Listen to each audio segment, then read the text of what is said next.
Welcome to Seahawks One-on-One. It is a chance to get to know one of your favorite Seahawks and what they're doing on the field, but a few personality questions off the field as well. Mike Morris is in the hot seat today. Mike, welcome in. You said favorite. It got me blushing. Yes, we know that you're a favorite. And look, this defense is a favorite of a lot of people. Let's start with this. You guys lead the league in scoring defense. Fewest points allowed this year. Was that a specific goal that was mentioned by this unit before the season started? Of course. I feel like we are in a day and age where you're not supposed to say you want to be the best, and you're supposed to kind of go through the motions. But nah, not us. We want to be the best, and we stated that. And the last couple games, we were like, I think fifth, and then like the past couple weeks, we've held teams like 14. Like 3 points, and like we just pushed us to that forefront because the Texans got 30 points put on them, so we moved to that first spot. And it was honestly just hard work, dedication, just getting better every day, like AD says. What do you think the downside is to actually stating that as a goal, or to stating at any point I want to be the best? Why don't you think more people or more teams do that? I think you put a target on your back, I guess, and also it's like, I don't know. I feel like as an athlete, like we want to be the best, so we say we're the best. But I feel like in today's society, it's like, oh, you're not supposed to say you're the best. You're supposed to be calm, cool, collected, and supposed to be what's the word? Humble. Act like you've been there. Humble. Yeah. Act like you've been there before. But nah, we're not doing that. We're gonna say what we want, and then we're gonna get it. And then if you want to say something afterwards, we're gonna be like, we told you so. You guys face the most fourth down plays of any defense in the league. It's crazy. Why do you think that is? Test the waters, man. I feel like once you go against, I feel like just like, again, you say you're the best, teams going to try you and see if you're the best.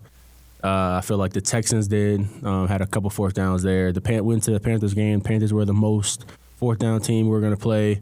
Rams had a couple. So I feel like you got to test the waters when you play a team. Okay, so then outside of the final score of the game, what's the stat that you look at first after a game? Rushing yards. All the time? Anytime? Yeah. Any defense you've ever been on? College, high school, every rushing yards. Why? Because, like, passing is like, okay, check downs. You can accumulate 100 yards on check downs. You can accumulate, like, missed tackle. Not us, but missed tackle. You gotta slide it in there, not us. But you can get a check down and get vertical. You can jump a pass off on like a boot. You can do all this stuff, but running is just you versus you. All right, you see we're stacked up. Run the ball. And you guys do that with a light box most of the time. Yeah. What is the most challenging concept of this defense to actually grasp and to execute? When to take your shot, I'll say that. Probably when to take your shot. Because it's not really based on, like, the call he's calling. It's more so in us being intellectual athletes and being a person in this defense. You see a formation. You practice it all week. You've seen what's going on. And to take your shot on that, you got to make it, So you're probably not going to get a lot of opportunities because this is like we have some dogs up front. But, like, if you don't have dogs up front, linebackers are going to feast in this defense. But when you have, like, Murph, Leo, Law, you're going to make a lot of plays. Obviously, when you were watching film, you are self-scouting. Or that's the right word. Yeah, self-scouting. You're looking at you, right? You're making sure. But who do your eyes tend to go to most often when you think about those dogs across the D-line? I mean, usual suspects. Big Cat, Murph. I'm not going to lie. Every down I look at Murph. Murph probably the most technically sound guy we have. Probably on the whole team. Yeah. I look at Murph probably every play. You and I were talking earlier in the season. You have played in all 17 games, 15% of the defensive snaps. And you'd been dealing with some injuries. And you said, actually, when you started to get in games and get your opportunities this year, you felt like in some ways you were a little bit ahead because you had spent so much time watching. Yeah. Did you have to either coach yourself up or psych yourself up to make the most of that opportunity when you were out? I would say it all came from just how we practice. I feel like how we practice kind of makes the game a lot easier. I feel like coaches get ramped up and coach staff gets like, we need to do the da-da-da-da. But it's like, bro, we've practiced this play this thing so many times, and our offense has run the same play. So we know what we're going to get, So mainly practice. You have played 77% of the special team snaps throughout the regular season. You were known as a special team standout in college. Which part of that, if anything, translates to the NFL? Is special teams, or is it different when you get to this level? I actually didn't play special teams in college. I played a little bit, but yeah, no, it was challenging. It was challenging coming from the NFL because like NFL and college, the key thing, the difference is special teams. Yeah. So like it's a lot more serious. Like people would like put their life on the line for that one play because you might only get one opportunity to really make a play.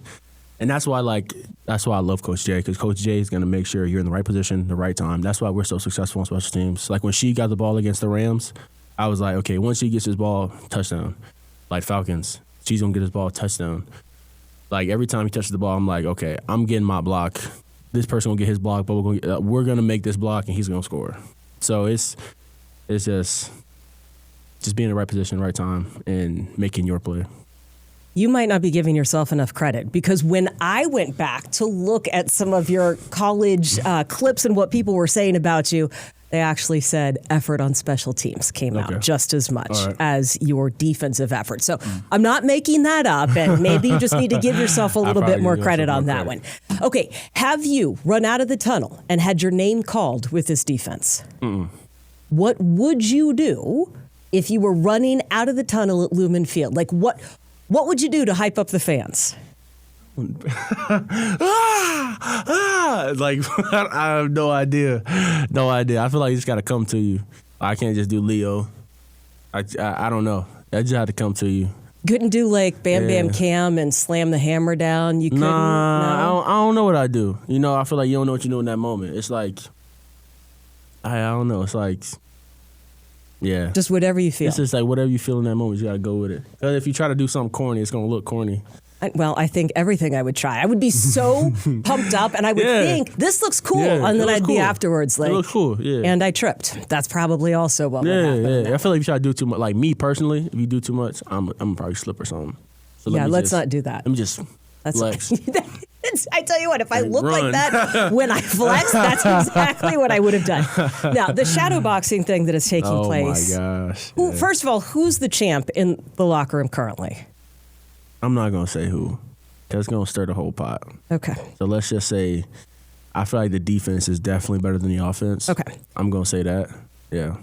Okay. I feel like this has been something we have talked about. Can we just, and I don't want to do this, Mike, but I need to experience this because I've watched this so often. So the idea is this. You move, you point, you do something, and your head has to go that direction, right? Okay. Tell me what I'm doing here. So how it goes is there's 4 positions, right? Up, down, left, right. You can only go in those positions. Okay. So if you go in the corner, if I go up or that way, like I got you, right? Okay. And the goal is to get 3 in a row. Okay. So say if I hit you up, you have to go. The next one is like up, and then you have 3 options to go. Okay, so if I go up, I go up. Okay. You got me. I'm not supposed to go up though. I'm supposed to dodge it. Okay. Supposed to dodge it. It's a good thing I never tried to jump in on this in the locker room. Okay. So now if I go this way. And I go opposite, or if I go this way, that means you got me. Okay. That means when you go again, you start by going this way in another position. Is there a benefit to this outside of bragging rights? I'm not gonna lie to you. It's so crazy because we say this all the time. Like, if we win this, when we win the Super Bowl, it's gonna be because of shadow boxing. It's because of shadow boxing. DeMarcus Lawrence said it. Well, D-Law. I'm saying DeMarcus Lawrence. Like I don't know this guy. So D-Law said it first, and I believe him because like it gives you opportunity to like really connect with a lot of people. Like, I mean, I talk to Dicko a lot because we do stuff.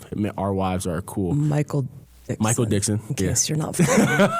Dicko. So like Dicko will play against somebody he would never talk to on the O-line or D-line, and they just shadow box. Like it's like a thing where if I walk in here, I stare at you, you stare at me, box. And it's just on like that, like no words said. So it's cool. It's cool. Who brought it into the locker room first? Do you remember? Don't remember, but I just know once it started, we didn't stop. I'm talking about like we're done with practice. It's one. I bet you if I go in there at 2:00, someone will be shadowboxing. You guys clinched the division title against San Fran, and moments later, you guys are shadowboxing in there. Yeah. That was crazy. Yeah. A little difficult when you're also smoking a cigar. I'm just gonna say there was a lot of. I couldn't breathe. There's a lot I couldn't breathe. Oh my in that room. gosh. Oh my gosh, I couldn't breathe in that locker room. Okay, now that we've gotten to the bottom of shadowboxing, last couple of questions for you. How long did you debate the name of your pet? It wasn't long. What kind of pet do you have? I have two good boys, my babies. I mean, these are my children right here. I have a baby on the way. I was going to say, you might want to clarify that one. That might change. I have a little baby on the way, but these are my firstborns. These are my firstborns right here. I love these dogs. Junior and Jamal. Okay, so this is Jamal right here. This is Daddy's boy. That's Daddy's boy right there. Oh. He's so bad. He's bad. Terrible. But that's my dog, though. That's my dog. So that's them right there. Jamal's the black one. I'm going to show the camera. Jamal's the black one. Junior is the light-skinned one.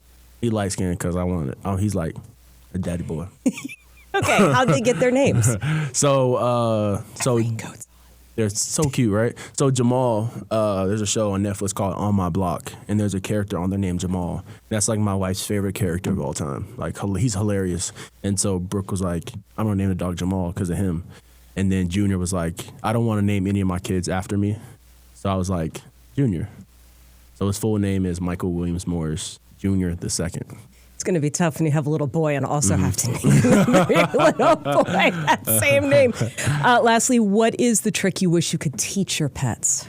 The trick I wish, probably play dead. Or like the gun. You know how like people do the gun, and they just, that.